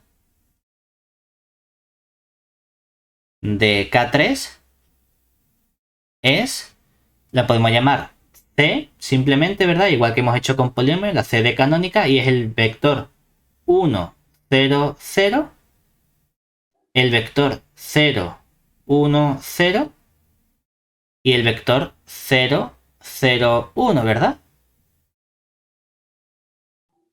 Entonces, ¿yo qué necesito? Si nos acordamos de lo que hayamos hecho nosotros con la definición de la matriz de la aplicación, ¿verdad? ¿Qué tengo que hacer? Tengo un espacio V que ¿quién? Es K3, ¿verdad? Y la base B de V es la base canónica. Entonces, lo primero que tengo que calcular son las imágenes de cada vector de la base canónica, ¿verdad? Entonces, ¿yo qué necesito calcular? Necesito tener cuánto vale f del 1, 0, 0, f del 0, 1, 0 y f del 0, 0, 1. Es decir, calculamos quién es f del 1, 0, 0. Dice, mira, sencillo, es que me han dicho que f de 1, 0, 0 vale directamente 1, 1, 0. ¿Por qué? Porque me lo han dicho ellos. Pues ya lo tengo calculado, ¿verdad? Mira qué fácil. Perfecto. Perfecto. Y dice, pues yo qué sé, si dijese tengo que calcular 3 cosas y ya tengo una, pues por lo menos un 0,6 ya me lleva, ¿no? Ahora, dice, claro, es que ahora me piden f del 0, 1, 0. Ya me vengo aquí y digo, hostia, es que el 0, 1, 0 no aparece aquí por ningún lado. ¿Cómo saco yo el 0, 1, 0? ¿Qué hago? Voy a ver si puedo conseguir el 0, 1, 0 con alguno de los vectores que yo veo. Hombre, es que veo por aquí el vector 1, 1, 0, ¿verdad? Y veo el vector 1, 0, 0. Entonces, ¿yo qué estoy viendo claro? Que el 0, 1, 0 lo puedo calcular cogiendo el vector 1, 1, 0 y restándole el vector 1, 0, 0, ¿verdad? Como tengo f del 0, 1, 0, hago f de esta resta de vectores. Y ahora llega la propiedad de y. Propiedad y número 1. Es que la f es una aplicación lineal. Entonces, como f es lineal, f de una suma o de una resta de vectores se convierte en la suma o la resta correspondiente. O sea que esto es f del 1, 1, 0 menos f del 1, 0, 0. Que aquí decimos, mira qué guay, porque f del 1, 0, 0 ya lo tenía. Me han dicho que esto valía 1, 1, 0. ¿Pero qué me falta por calcular? ¿Y cuánto vale f del 1, 1, 0? Eso no aparece por ningún lado, ¿verdad? Y dice, bueno, fíjate qué hago. Pero es cierto que este vector 1, 1, 0 es ¿quién? Es f de alguien, ¿verdad? El vector 1, 1, 0 es la imagen por f del 1, 0, 0, ¿verdad? O sea que si nos fijamos aquí que vemos que hay f de f, ¿verdad? Y cuando hago f de f, ¿eso qué es? Coger f y componerlo con f, ¿verdad? ¿Pero a qué vector? Al vector 1, 0, 0. Y a todo eso le resto este vector que era el 1, 1, 0. Que no se dicho f componerlo con f. Sí, porque aquí estoy haciendo que esto es f, la f de fuera, ¿verdad? Paréntesis y hay otra f dentro. F de f sí. Del 1, 0, 0. Y esto es la composición de estas dos aplicaciones. ¿Vale? Y lo podemos poner como f circulito f. Pero lo guay es que si me dicen qué pasa con f circulito f. Y es que si aparece f circulito f, eso es 4 veces la f. Pues mira qué bien, porque por la propiedad A, esto es simplemente hacer 4 veces f del 1, 0, 0, ¿verdad? Pero como f del 1, 0, 0, si sé cuánto vale, f del 1, 0, 0 vale 1, 1, 0. Entonces este vector, ¿qué me queda? 4 por 1, 4 menos 1, pues me queda 3. 4 por 1, 4 menos 1 me queda 3. Y 4 por 0, 0 menos 0 me queda 0, ¿verdad? Ah, mira qué bien. Ya tengo 2, ¿no? Es decir, nosotros de momento, ¿qué hemos obtenido? De momento, f del primer vector que era el 1, 0, 0, ya hemos visto porque me lo han dicho que era el 1, 1, 0. Y también tengo que f del 0, 1, 0 ha sido el vector 3, 3, 0. ¿Cuál es el último que nos falta? Falta calcular f del vector 0, 0, 1, ¿cierto? Bueno, pues vamos a ver si con alguno de todos estos vectores soy capaz de jugar para llegar al que quiero, ¿no? Hombre, hay una cosa clara y es que el 0, 0, 1 yo lo puedo calcular como al vector 0, 1, 1 le resto el vector 0, 1, 0, ¿verdad? Y como tengo f de esto, pues hago f de todo esto. Pero de nuevo, mi aplicación f es una aplicación lineal, entonces esto se convierte en f del vector 0, 1, 1 menos f del vector 0, 1, 0. Pero es que ahora resulta que las dos cosas ya las conozco. Porque f del 0, 1, 1 lo acabo de calcular. No, f del 0, 1 me lo han dado y me han dicho que vale 6, 2, 4, ¿verdad? Mientras que el f del 0, 1, 0 sí que lo acabo de calcular. ¿Y cuánto vale? 3, 3, 0. ¿Eso qué significa? Que entonces, cuando hago la resta, me queda 6 menos 3, 3, 2 menos 3, menos 1 y 4 menos 0, 4. Fíjate que ya tengo la imagen de cada vector de la base canónica. Y ahora tengo que calcular coordenadas de estos vectores respecto de qué base también. También respecto de la base canónica, ¿verdad?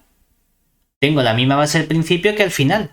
Pero cuando al final aparece tomar coordenadas respecto a la base canónica, los vectores se quedan igual. Porque claro, estaría diciendo, este vector, ¿cómo lo expresas tú como combinación de la base canónica? Es decir, ahora el vector, por ejemplo, el f del 0, 0, 1, que hemos dicho que es el vector 3, menos 1, 4, ¿verdad? Yo lo puedo pensar como 3 veces el vector 1, 0, 0, más menos una vez el vector 0, 1, 0, más 4 veces el vector 0, 0, 1, ¿verdad? ¿Pero eso qué significa? Que si cojo el f del 0, 0, 1 y calculo las coordenadas de esto respecto de la base canónica, sería fijarme en el numerito que aparece aquí, el numerito que aparece aquí y el numerito que aparece aquí, ¿verdad? O sea que ¿quién es el vector? Es el vector 3 menos 1, 4. ¿Esto no me suena de algo? El 3 menos 1, 4 no era justamente lo que valía f del 0, 0, 1. Claro, es que cuando la base canónica es respecto a la cual vas a tomar coordenadas, el vector se queda igual. El vector coincide con sus coordenadas. ¿Eh? ¿Puedes repetir lo que has hecho ahí? Claro, como tengo la base canónica, ¿verdad? La base canónica es esta base C que está formada por estos tres vectores. ¿Qué es tomar coordenadas respecto de una base? Ver el vector correspondiente por cuánto tengo que multiplicar cada vector de la base para conseguirlo, ¿verdad? Aquí tengo el vector 3 menos 1, 4.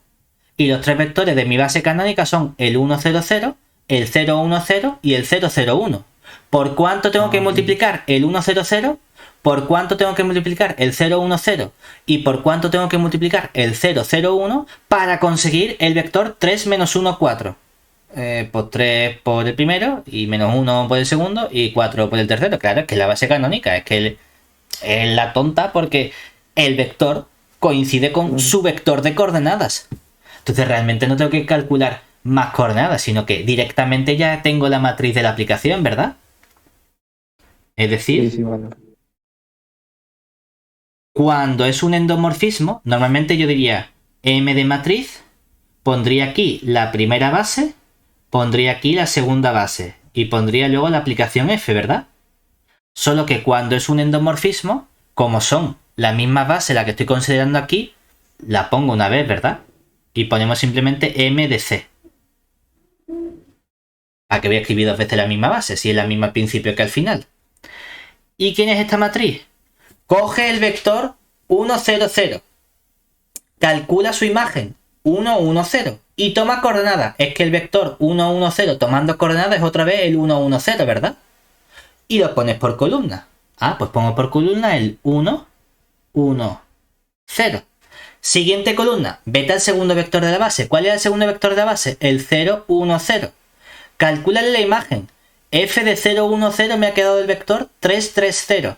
Toma coordenadas, pero que como estoy tomando coordenadas respecto a la base canónica, me va a quedar otra vez el 3, 3, 0. No hace falta que lo ponga como he hecho aquí. Pues ya me queda, segunda columna, 3, 3, 0. Venga, vamos a coger el último vector de la base, que es el 0, 0, 1. Calculamos la imagen, que la imagen me sale el 3 menos 1, 4. Y hemos tomado coordenadas respecto a la base canónica y nos queda otra vez el 3 menos 1, 4, claramente. Entonces la última columna es la columna 3 menos 1, 4. ¿Se entiende?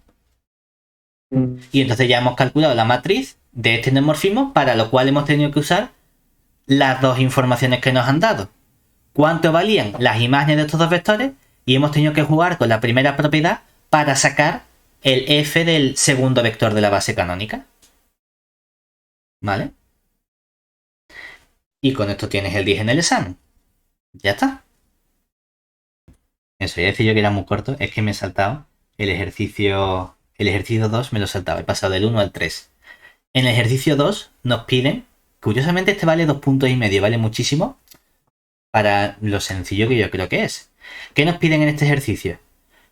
Me dan una matriz que depende de dos parámetros y me piden demostrar que el rango no depende del valor del parámetro B. A lo mejor pueden depender del valor del parámetro A, ¿vale?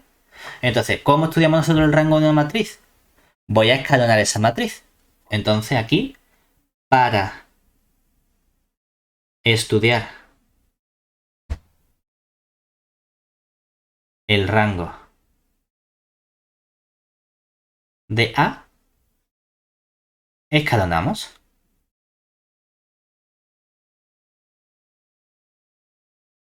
Copio nuestra matriz A, la copiamos tal cual, que sería la matriz A más 1, 1A. Segunda columna la 0, BA. Tercera columna la 1, 2, A por B. Y cuarta columna la 1, 1A. Lo primero que voy a hacer es, hombre, voy a intentar comenzar con un pivote. Por lo menos eso. A más 1 no es un pivote, ni la A es un pivote, porque a lo mejor se hace 0. Pero justamente en esta columna aparece el 1. Como aparece el 1, voy a cambiarlo para ponerme ese elemento como pivote. Es decir, voy a cambiar primero la primera fila con la segunda. Y así tengo la 1, B, 2, 1. Ahora viene la A más 1, 0, 1, 1. Y luego la A por B y la A. Vale, y ahora ya podemos escalonar. Como hay una más 1, a la segunda fila le voy a restar A más 1 veces la primera. Y como aquí hay una A la tercera fila le voy a restar A veces la primera. De este modo, ¿qué consigo? Que me quede la 1B, 2, 1. Ahora resto A más 1 veces para que aquí aparezca un 0. Resto A más 1 por B, pues me queda menos B por A más 1. Y resto 2 por A más 1 sería 2A más 2. Se lo resto a 1, entonces me queda menos 1 menos 2a. Y aquí a más 1 se lo resto a 1 y me queda menos a simplemente. Aquí, cuando resto me queda a menos a 0. A menos a por b, pues me va a quedar pues a que multiplica a 1 menos b. Aquí, a menos a por b menos 2a, pues me quedaría a que multiplica a b menos 2. Y por último, a menos a 0. Ya tengo aquí seguro un pivote, ¿verdad? El problema es que aquí empiezan a pasar cosas malas porque hay una b. Decimos, bueno, vamos a ver qué ocurre en función de b. Pueden pasar varias cosas. Que esto sea un pivote o que no sea un pivote. Tampoco son tantas cosas, ¿no? O sí o no. Ahora, puede ser un pivote que necesito que los dos elementos sean distintos de 0, ¿cierto? Vale, pues vamos a suponer que esto, por ejemplo, es un pivote. Entonces, aquí voy a suponer que el elemento b es distinto de 0 y el elemento a es distinto de menos 1. Para que b por a más 1 no valga 0. Los dos son distintos de 0. Y entonces voy a jugar con esto para conseguir el pivote. O para hacer el 0 debajo, ¿verdad? Entonces digo, ¿por cuánto tengo que multiplicar todo esto? Hombre, si nos fijamos, este por este me queda menos b por a menos b. Y el de abajo es a más... no, menos a por b, ¿verdad? Entonces, ¿qué tenemos que hacer? Realmente, si lo hacemos a lo bestia significa coge el elemento que es distinto de 0, que es el de arriba, ¿verdad? Y digo, yo cojo toda esta segunda fila y la divido entre todo este elemento. Es decir, el 1 partido menos b que multiplica a más 1, lo multiplico por la segunda fila. Y bueno, perdón. A la tercera fila le voy a restar. Cojo aquí el elemento menos b que multiplica a más 1 por f2, que sería, coges todo este bicho que sabes que seguro es distinto de 0. Entonces puedes dividir entre todo este bicho. Si yo este elemento lo divido entre este, lo mismo entre lo mismo, ¿cuánto me queda? 1. Pues voy a multiplicar por lo que hay abajo. ¿Quién es lo que hay abajo? Todo este bicho. Que sería el a por el 1 menos b. Y lo resto para que lo mismo menos lo mismo me quede seguro un 0. Entonces yo sé seguro que de momento que va a aparecer aquí. Va a aparecer el 1, 0, 0. Y aquí aparece una b.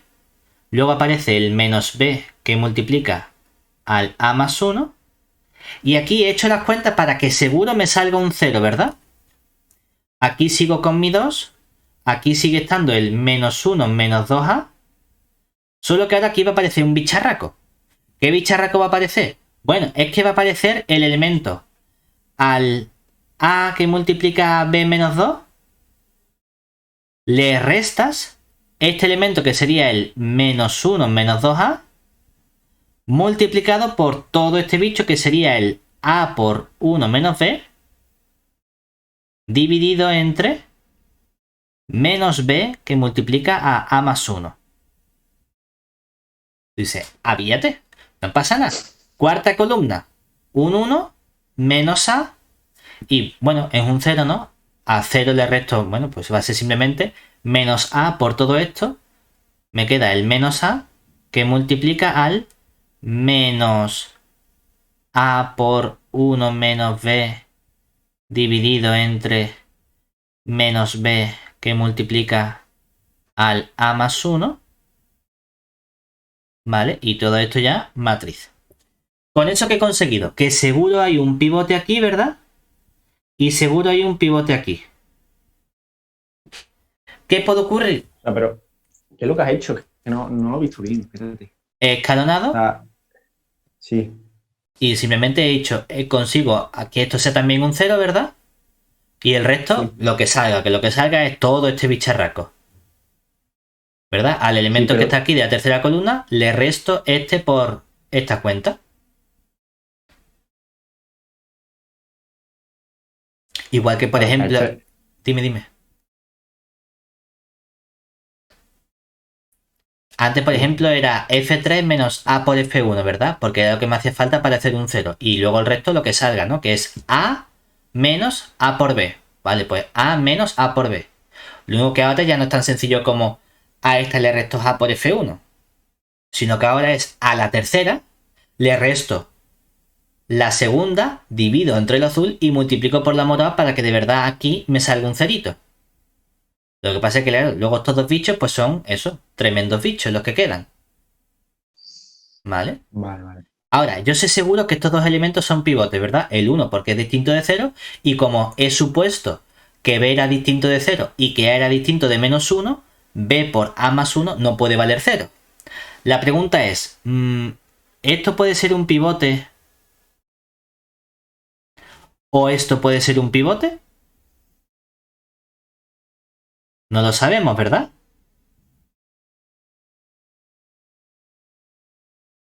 Mira, vamos a estudiar este caso de aquí abajo. ¿Por qué? ¿Qué tiene que ocurrir para que esto... Si esto es un pivote, entonces ¿qué rango tiene mi matriz? 3, ¿verdad? Claro. ¿Y para eso qué tiene que ocurrir? Que lo de abajo es distinto de 0, pero lo de arriba tiene que ser distinto de 0, ¿verdad? A no puede ser 0 y 1 menos B no puede ser 0. Es decir, seguro, ¿qué ocurre? Hemos obtenido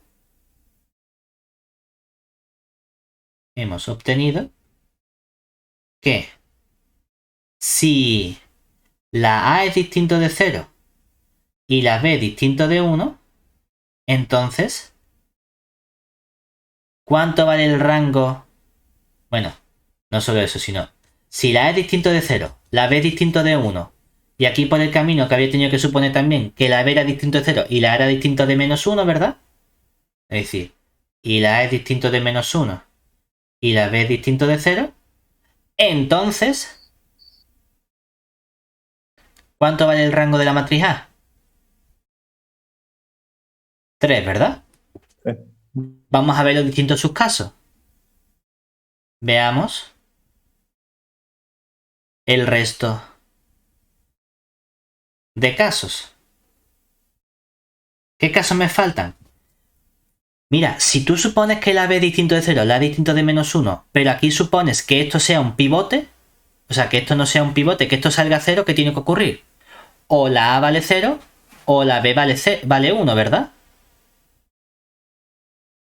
Claro. Dice, bueno, caso de aquí, caso 1.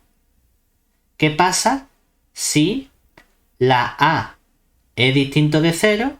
Perdón, bueno, venga, la A es distinto de 0, pero es la B la que vale 1, la E es distinto de menos 1, y obviamente, no hace falta ponerlo, ¿no? Pero lo ponemos por si acaso, la B es distinto de 0. Obviamente, si la B es 1, la B ya es distinto de 0. Esto no hace falta ponerlo, ¿no? Pero sería, de estas 4, me vengo aquí y digo que sea la B la que vale 1. Entonces tengo que venirme a toda esta matriz y cambiar la B por 1. ¿Qué nos queda entonces en toda esta matriz? Yo había cogido la matriz A, había escalonado, ¿verdad? Haciendo Gauss. ¿Y a qué matriz había llegado? Como la B vale 1, me queda 1, 1, 2, 1. Es decir, la 1, 1, 2, 1. Siguiente fila. La B vale 1, pero la A no sé cuánto vale. Entonces me queda aquí menos A más 1. Es decir, 0 menos A más 1. La segunda componente me queda menos 1 menos 2A. Menos 1 menos 2A. Y la tercera componente sería la menos A. Yo sé que aquí lo he hecho 0, 0. Y ahora, como la B vale 1, me vengo aquí. Mamma mía. Vale, como la B vale 1, aquí 1 menos 1, 0, ¿verdad? 0 por lo que sea, 0. Es decir, toda esta parte desaparece, ¿cierto? Y me queda 1 menos 2. 1 menos 2 es menos 1. Me queda menos A, ¿verdad? O sea que aquí me queda un menos A. Y la última componente ¿cuánto vale? 1 menos 1, 0. ¿Hasta ahí bien? Pero fíjate qué pasa. Que aquí hay un pivote, ¿verdad? Y como la A no vale menos 1, ¿esto cómo es? También un pivote. Pero como la A no vale 0, ¿esto cómo es? También un pivote, ¿verdad? Entonces, ¿qué rango tiene la matriz si la B vale 1? El rango de la matriz A vale también 3, ¿verdad? ¿De momento bien? Fíjate que te dice que me pide probar que el rango no depende de B. Es decir, que da igual que la B valga una cosa u otra, el rango va a ser siempre el mismo. De momento hemos dicho, si la B es distinto de 1 y la B es distinto de 0, el rango vale 3. Y hemos llegado a que si la B vale 1, el rango vale 3. Último caso. Y si la B vale 0, ¿qué pasa con la matriz? Vamos a verlo. Es decir, veamos ahora qué pasa si la B es la que vale 0. Pero aquí, ¿dónde estaba? Aquí, independientemente de lo que valga la A, es decir, que la A sea distinto de menos 1. Entonces, cuando yo cojo mi matriz y he hecho Gauss y he escalonado, ¿verdad? ¿Hasta dónde he podido llegar? He podido llegar únicamente hasta esta matriz, pero cambiando la B por 0, ¿cierto? Si cambio la B por 0 me queda 1, 0, 2, 1. Es decir, ¿dónde está? Aquí. La 1, 0, 2, 1. Y la siguiente fila va a ser como la B vale 0, ¿verdad? Sería 0, 0. Y esta me queda menos 1, menos 2A y menos A. Es decir, me queda 0, 0, menos 1, menos 2A. Y aquí la menos A. Y la última fila, ¿quién sería? Como la B vale 0, 1 menos 0, 1. A por 1 es A. O sea que me queda 0A. Y ahora, aquí me queda A menos A. ¿Qué me queda? Menos 2A, ¿no? Ahora me queda un menos 2A. Y la última es un 0, ¿vale? 1 menos 0 y 0 menos 2 me queda menos 2. Pero fíjate, ahora qué ocurre. Que depende de lo que le pase a la matriz A, ¿verdad? Pero ahora el rango de esta matriz es independiente de lo que ocurra con este elemento. ¿Por qué? Lo que queremos decir es que si yo, por ejemplo, cambio, ¿no? Y digo, cambio la segunda fila con la tercera fila. Y me queda entonces la 1, 0, 2, 1. Y ahora viene la 0A menos 2A 0. Y aquí me queda la 0, 0, menos 1 menos 2A menos A. ¿Vale? Que yo puedo hacer operaciones, es decir, vamos a ver qué rango tiene esta matriz. Pero el rango va a ser independiente de lo que ocurra con B. ¿En qué sentido? En el sentido de que si... Vamos a ponerlo aquí. En el sentido de que si yo cojo ahora y digo, ¿a qué hemos llegado? Cuando hemos estado estudiando el rango de nuestras matrices. O de la matriz A en función de los parámetros. Que de momento lo que sabemos que es. Nosotros sabemos que ¿cuánto vale el rango de nuestra matriz A? Hemos visto que valía el rango 3 si... ¿Qué ocurría? Hombre, ahí hemos comenzado y es si todos eran pivotes, ¿verdad? Es decir, si estos 4 eran distintos de 0, que eso significaba si A distinto de 0, A distinto de menos 1, B distinto de 0 y B distinto de 1, el rango era 3. Y hemos tenido que vale también 3 si el A era distinto de 0, el A era distinto de menos 1, el B es igual a 1, y entonces obviamente el B es distinto de 0, ¿verdad? B igual a 1. Yo quería estudiar estos casos, pero realmente si yo quiero ver que es independiente del valor de B, lo que tengo que hacer es fijar los valores de A. Aquí lo hemos hecho mal porque estábamos fijando los valores de B. Debo hacerlo al revés. Fijar los valores de A para ver que una vez que tengo el valor de A, da igual lo que valga B, el rango va a ser el mismo. Entonces lo que sabemos es seguro esta parte, que sería si la A es distinto de 0 y distinto de menos 1. Vamos a ver cada uno de los otros dos casos por separado, que sería el caso A distinto o A igual a menos 1 y el otro caso que sería el caso A igual a 0. A ver qué pasa ahí. ¿Cuál era el primer caso que habíamos obtenido? Primero había supuesto A distinto de menos 1 y luego había supuesto A distinto de 0. Pues voy a comenzar por A igual a 0. Entonces, veamos qué ocurre al fijar el valor de A perteneciente acá. Caso 1 que puedo fijar es qué pasa si la A vale 0. Cuando yo escalono y cojo la matriz A y hacemos Gauss, ¿a qué hemos llegado? A esta matriz inicial, cuando la A vale 0, 0, 0, 0, la última fila es una fila que tiene 4 ceros. La primera fila vale 1B, 2, 1, es decir, me queda aquí la 1B, 2, 1, una última fila de 0, 0, 0, 0, y además tengo aquí, como la A vale 0, la última es 0, la tercera es menos 1 y aquí me queda menos B. O sea que sería 0 menos B menos 1 menos A. Perdón, la A vale 0. 0 menos B menos 1, 0. Es decir, 0 menos B menos 1, 0. Pero ¿qué ocurre? Dice, aquí tengo un escalón, ¿verdad? Es que puede ser que la menos B sea un escalón o puede que no lo sea, ¿verdad? Obviamente, ¿qué pasa si la B es distinto de 0? Que entonces, ¿cuál es el rango de la matriz A? 2, ¿verdad? Pero si la B fuese 0, entonces el escalón en vez de estar aquí estaría en el siguiente, pero tendría otro escalón, ¿cierto?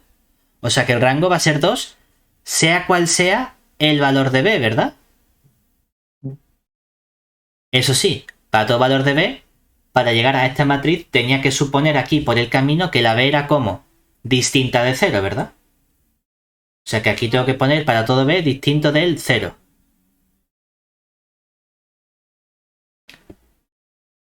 Vamos al siguiente valor. ¿Y el siguiente valor qué sería? El otro valor que teníamos era qué pasaba si la A valía menos 1, ¿verdad? Entonces cuando cogía la matriz A y escalonaba, hacía Gauss, ¿a qué matriz había llegado?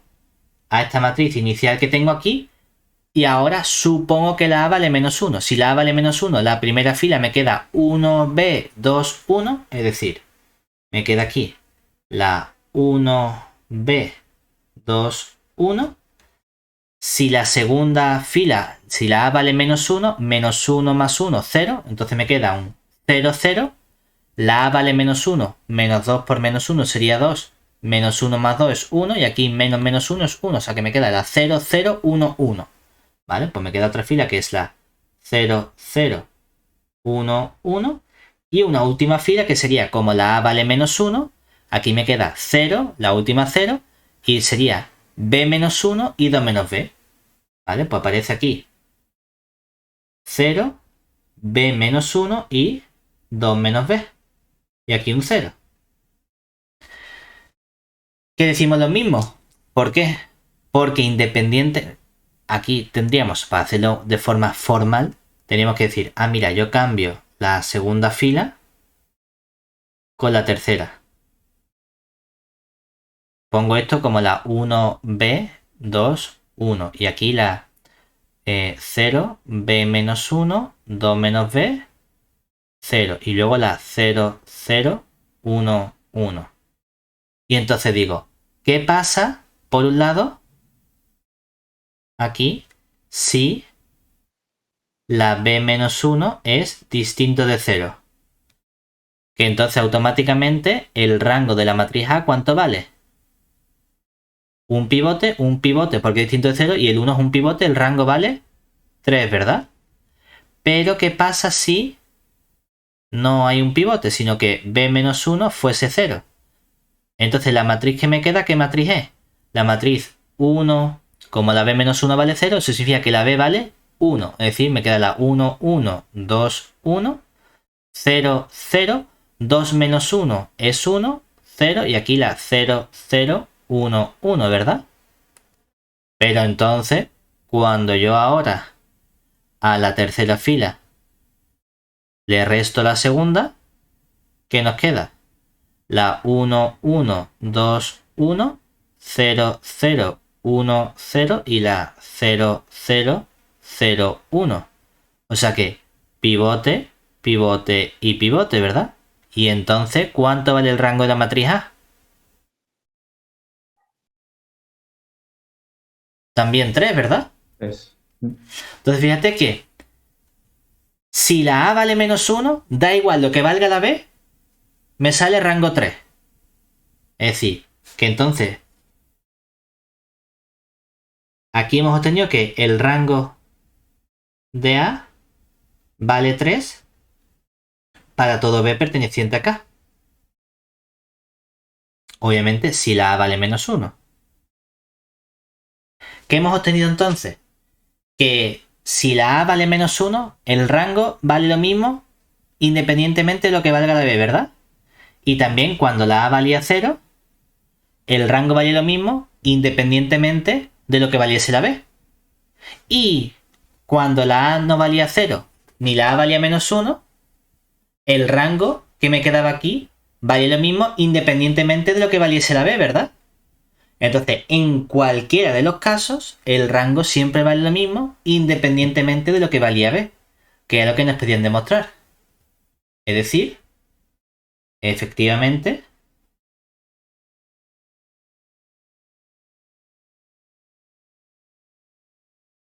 el rango de A no depende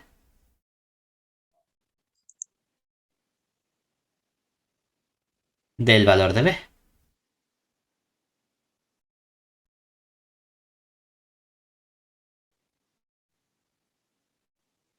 que es lo que nos podían demostrar. ¿De acuerdo? Y ahora sí hemos terminado el examen, que me había saltado este ejercicio y he pasado del 1 al 3.